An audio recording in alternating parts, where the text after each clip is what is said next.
Muito bom dia, torcida tricolor. Dia de ontem foi dia de comemorar, o dia de respirar, depois daquele susto que passamos ali contra o Vasco na semifinal. Mas, graças a Deus, deu tudo certo. O Fluminense classificado, voltando a decidir um campeonato carioca contra o Flamengo. Então, expectativa grande aí para essa semana, para chegar logo domingo e o Fluminense brigar aí, ser campeão mais uma vez. Nesse vídeo vou repercutir um pouquinho do jogo de ontem, vou falar também sobre os reforços, né, confirmados aí, o nosso camisa 9 finalmente chegou, o Fluminense também contratando ali um zagueiro para ser titular no lugar do Freitas, já que é um zagueiro canhoto, joga ali pela esquerda, e também vou falar aí sobre a expectativa agora, até o meio do ano, com esse elenco que o Fluminense montou. Então, antes de mais nada, se inscreve aqui no canal, deixa o like e vamos falar do Fluminense. Bom, que susto que passamos no domingo no Maracanã, totalmente desnecessário.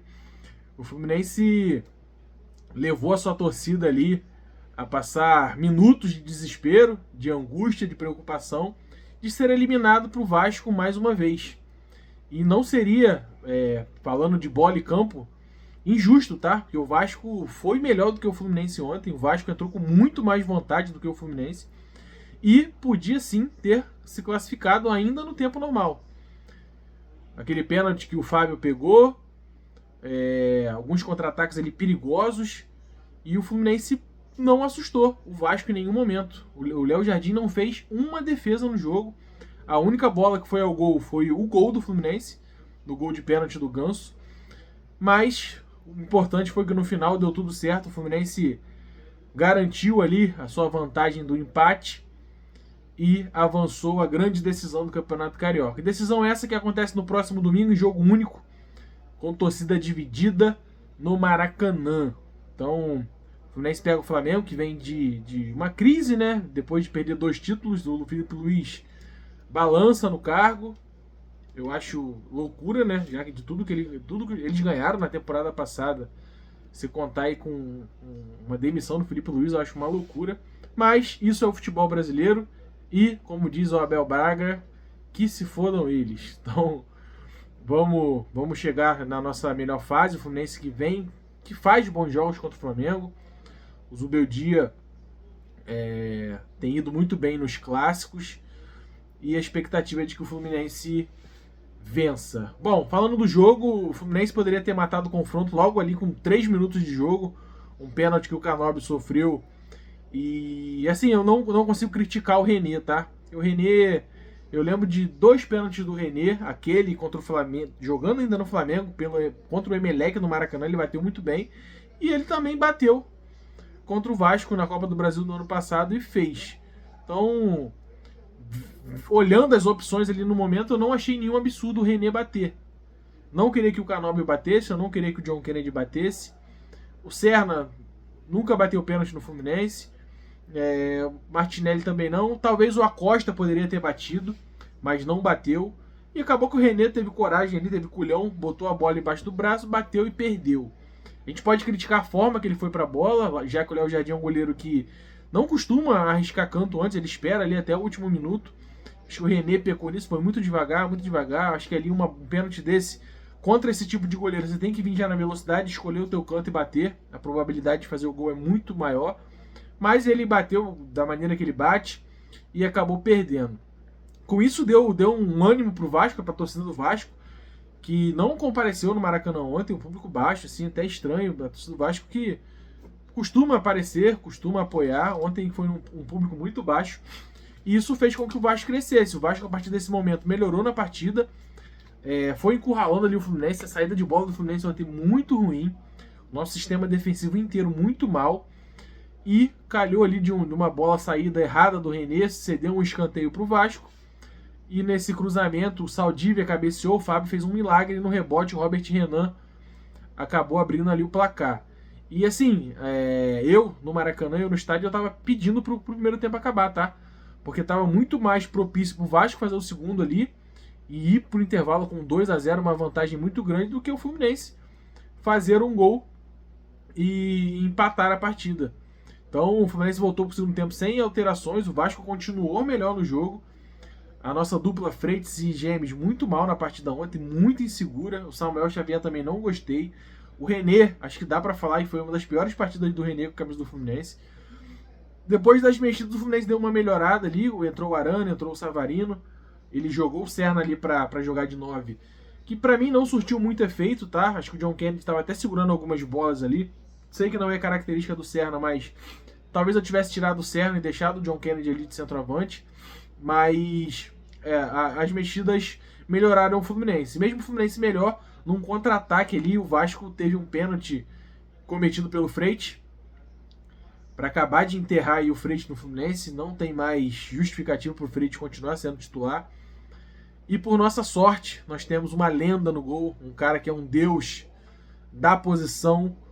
O Fábio fez uma grande defesa e praticamente ele garantiu a classificação no Fluminense, porque aquilo ali fez o Vasco dar uma murchada e o Fluminense voltar a ter confiança. A torcida aqui está de parabéns, apoiou os 90 minutos, cantou o jogo inteiro, voltou a acreditar, se inflamou e fomos buscar esse empate. Numa bola aérea ali, o Gemes cabeceou, a bola bateu no Cauã Barros, pênalti pro Fluminense. Fica aquela tensão mais uma vez, quem bate, mas a gente tinha o Ganso em campo, nosso camisa 10, ídolo da instituição, que botou a bola embaixo do braço, com muita autoridade, bateu deslocando ali o Léo Jardim e empatou pro Fluminense.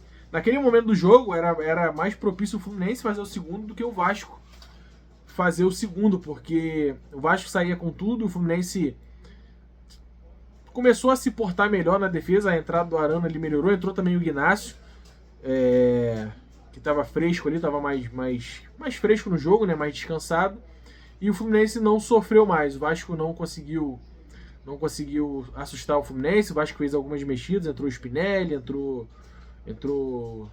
algum outro jogador, o Vasco mexeu bastante ali, e acabou que não surtiu efeito. Mas vitória, empate, né?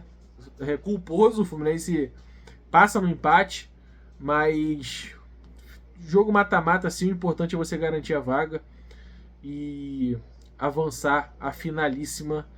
E uma final é um campeonato à parte e o Fluminense tem tudo para sim voltar a ser campeão carioca. Bom, vamos falar agora sobre reforços. A janela de transferências internacionais fecham hoje e o Fluminense tem 2 reforços chegando já aqui no Rio de Janeiro. Chegaram, né, nessa madrugada, ou vão chegar agora de manhã. O Julian Mijan, que é um zagueiro colombiano que joga no futebol uruguaio, e o Rodrigo Castilho.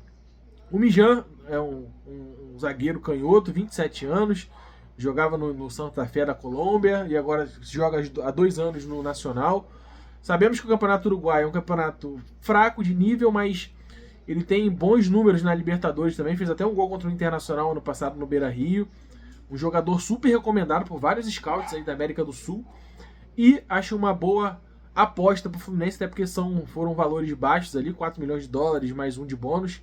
E ele chega para ser titular, tá? Porque a torcida não aguenta mais o Freitas. Ontem o Cubeiras fez uma coisa que nunca tinha acontecido, foi substituir o Freitas no jogo.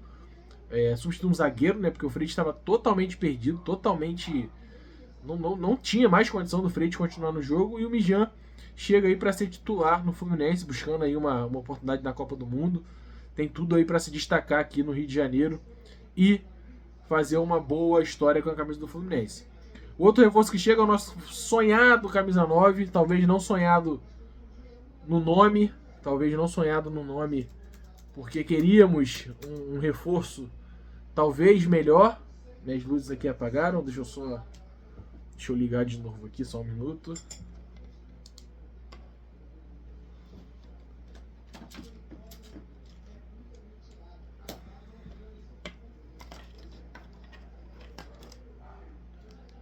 Voltou. Desculpa, vamos lá. Não tão sonhado camisa 9 de nome, mas o camisa 9 que chega para jogar. E já chega bem. Chega como Carrasco do Flamengo, fez gol nas 2 partidas da final da Recopa. E o Fluminense vai pagar aí 10 milhões de dólares. Cara, eu tenho visto várias pessoas apoiando, criticando. Eu acho uma boa aposta. Óbvio que o valor é muito alto, mas o camisa 9, um centroavante, ele vai maturando conforme vai passando a sua carreira. E o Castillo não é esse bagre todo com a bola. Eu assisti os 2 jogos contra o Flamengo. É um cara que saía para jogar ali sim, fez um gol de cabeça lá na Argentina, fez um gol de oportunismo no Maracanã. Ele tinha feito até um outro gol, outros 2 gols, mas foram anulados por impedimento. Então o faro de gol ele tem. Então agora a gente nos resta torcer, apoiar e torcer que o Castillo faça a sua trajetória aí no Fluminense de sucesso e que chegue para somar nessa temporada de 2026. Bom, é isso, tamo junto, se inscreve no canal, deixa o like, grande abraço.